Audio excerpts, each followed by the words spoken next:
زین العابدین نے کہا اے ذات مجھے موت سے ڈراتا ہے، جانتا نہیں ہے تو کہ قتل ہونا ہماری عادت ہے اور شہادت ہماری سعادت ہے۔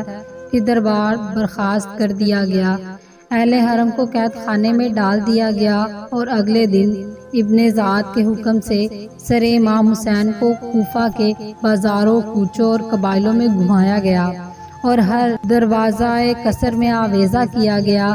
پھر یزید نے کہا قیدیوں کو میری طرف روانہ کرو، اور یزید شام میں ہے۔ 15 محرم کو کوفے سے شام کی طرف اہل حرم کو لے جایا گیا اور سر نیزے پر تھے اور جان بوجھ کر زیادہ آبادی والے علاقوں سے قافلے کو لے جایا گیا۔ یکم سفر کو قافلہ شام پہنچا اور وہاں بہت زیادہ مجمع تھا، کیونکہ یزید نے کہا تھا کہ باغیوں کا ایک گروہ آ رہا ہے قیدی بن کر۔ زین العابدین سے کسی نے پوچھا آپ اتنا گریہ کرتے ہیں، شہادت تو آپ کی میراث ہے۔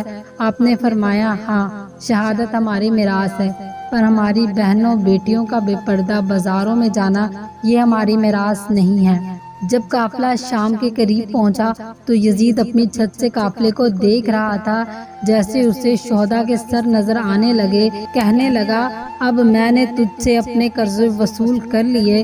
دربار کو سجایا گیا قافلے کے لیے، اور یزید شطرنج کھیل رہا تھا اور اس کے ہاتھ میں شراب ہے اور نبی کی نواسی اس حالت میں یزید کے دربار میں ہے، اور یزید بدبخت کہتا ہے اگر میرے جنگ بدر والے بزرگ زندہ ہوتے تو یہ دیکھ کر بہت خوش ہوتے، اور کہتا ہے یہ سب بنی ہاشم نے حصول سلطنت کے لیے کھیل کھیلا تھا، نہ کوئی وحی نازل ہوئی تھی، نہ کوئی خبر آئی تھی، یہ سب جھوٹ تھا۔ پھر علی کی بیٹی کھڑی ہوئی اور یزید کو للکار کر خطبہ دیا، اور طویل خطبہ دیا جس نے یزید کے دربار کی بنیادیں ہلا دی، اور یہ بھی کہا کہ اسلامی غیرت اس کی متقاضی ہے کہ یزید اپنی عورتوں اور کنیزوں کے لیے پردے کا اہتمام کرے اور رسول کی نواسیوں کو قید کر کے دربار پھرائے، اور کہا اے یزید یہ تو حالات نے یہ نوبت لا دی کہ میں تجھ سے بات کر رہی ہوں، ورنہ میری نظروں میں تیری اتنی بے اوقات نہیں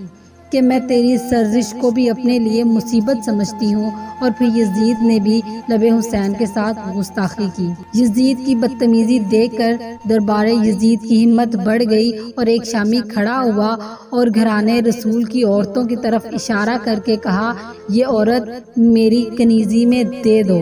یہ سننا تھا کہ زینب کانپنے لگی اور سکینہ اپنی چچی زینب سے لپٹ گئی۔ جناب زینب نے بچی کو تسلی دی اور کہا کہ کیا بکتا ہے، تو مر بھی جائے تو بھی ایسا نہیں ہو سکتا۔